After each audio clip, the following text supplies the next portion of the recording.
大家好，我是万万都没有想到，往豆腐里打入4个鸡蛋，出锅就是一道好吃的美食，就连挑食的孩子都抢着要吃。一起来看看我是怎么做的吧。首先，大碗中倒入适量清水，再往里面加入1勺食盐，用筷子搅拌化开，然后将准备好的豆腐放入盐水中浸泡5分钟，这样可以去除豆腐的豆腥味。下面碗中打入4个鸡蛋，先放一旁备用。这个时候豆腐也泡好了，控水捞出来，放入另一个碗中，将打好的鸡蛋倒进来，然后再用手将豆腐给它抓烂，像这样就可以了。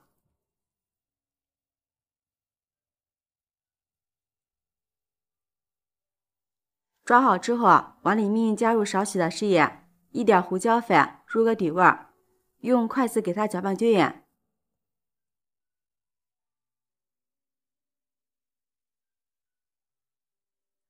搅匀之后，将豆腐、鸡蛋放入蒸锅里，上面扣一个盘子，防止水蒸气滴落，盖上盖子，开中火蒸上15分钟。这个时候准备半个胡萝卜，先切成薄片，再改刀切成细丝，最后切成小丁。冬天可以多给孩子们吃一些胡萝卜，对眼睛特别好。切好之后放入盘中备用，再准备1小块肉，给它切成肉末。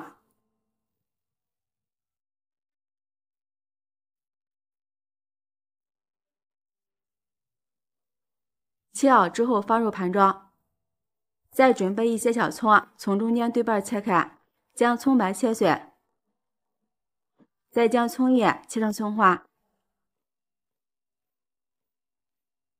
葱花放入碗中，葱白放入盘中，最后剪几个干辣椒段，这里不喜欢吃辣的也可以不放。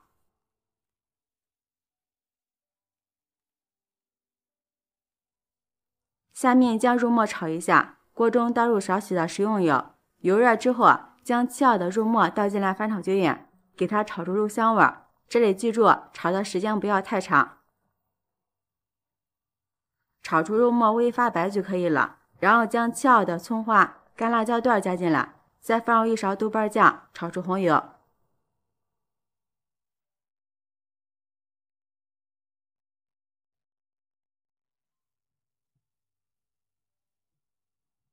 炒出红油之后，再将切好的胡萝卜丁加进来，翻炒均匀。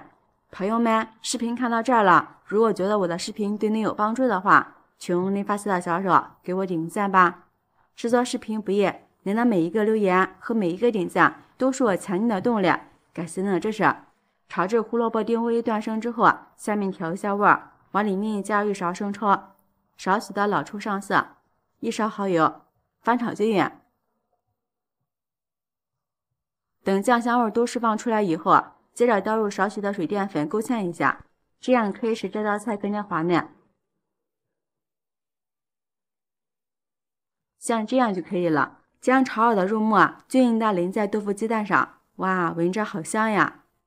撒点葱花点缀一下，鲜香滑嫩的豆腐鸡蛋，再配上这个酱香浓郁的肉末，真的是越吃越香，回味无穷。无论是配馒头还是配米饭，都特别的香。就连挑食的孩子，3天2头点名都要吃。如果你也喜欢，就抓紧收藏起来试试吧。喜欢我的视频，记得点赞、关注、留言、转发哦！感谢您的支持，点我头像可以看到更多美食视频。我们下期视频再见。大家好，现在正是大蒜大量上市的季节。现在的大蒜不但便宜，而且特别的好吃。很多朋友做腌糖蒜都腌不好，不是不入味儿，要不然就容易变质。今天呢，咱们就来腌糖蒜，多加一步，保证你腌出的糖蒜酸甜爽口还开胃，做一次可以吃1年。首先准备一些新鲜的大蒜，我这里准备了3斤。这个大蒜的上面比较长，首先在上面给它剪一下，这里留1公分就可以。然后再把最外边的一层皮给它剥掉。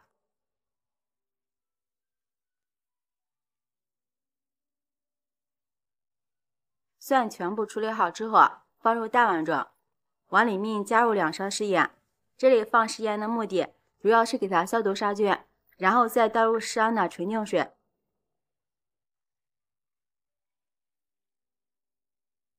用手抓拌均匀，将大蒜放在这里浸泡24个小时以上。这一步呢，可以有效的去除大蒜的辛辣味。大蒜浸泡好之后，给它放在篮子里，这里一定要大头朝下。朋友们，视频看到这儿了，如果觉得我的视频对你有帮助的话，请用您发财的小手给我点个赞吧。制作视频不易，您的每一个留言和每一个点赞都是我前进的动力，感谢您的支持。全部放好之后，先往一旁晾着备用。下面咱们来调个糖醋汁，锅中加入500克的清水，再加入600克的白砂糖。这里如果说放绵糖的话，可以少放一些，放500克就可以。我这里放的是白砂糖，因为白砂糖的甜度不是很高，所以说白砂糖这里就要多放一些。切记腌制的过程中全程不能沾油，然后用勺子搅拌均匀，开大火将水煮熟。这里有2个目的，一是呢把生水煮熟，将里边的微生物给它去掉，这样咱们在腌制糖蒜的时候就不会长毛了。第二就是把这个白糖给它融化，防止以后会起疙瘩。现在这个水已经烧开了，这个时候关火，然后往里面加入1000毫升的白醋，这里呢也可以用米醋，不过用米醋腌出来的糖蒜颜值不是很高，如果不介意颜值的话，这里也可以用米醋，用勺子搅拌均匀。现在把糖醋汁给它放凉备用，这个时候千万不要把糖醋汁直接浇在大蒜上，因为这个时候糖醋汁的温度比较高，如果直接浇上，这个大蒜就会变成软软的口感，吃起来就没有那么清脆爽口了。下面准备一个无水无油的罐子，这里最好用玻璃罐子，这个罐子一定要提前用开水烫一下，要保证无油无生水，然后将晾干的大蒜给它放进去，再将糖醋汁给它浇上来。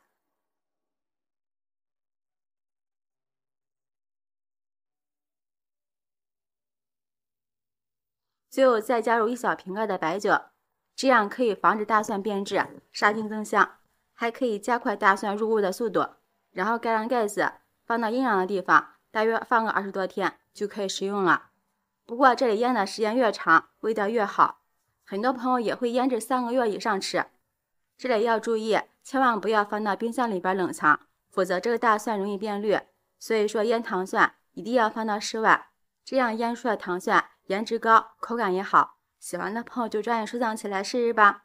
喜欢我的视频，记得点赞、关注、留言、转发哦！感谢您的支持，点我头像可以看到更多美食视频。咱们下期视频再见。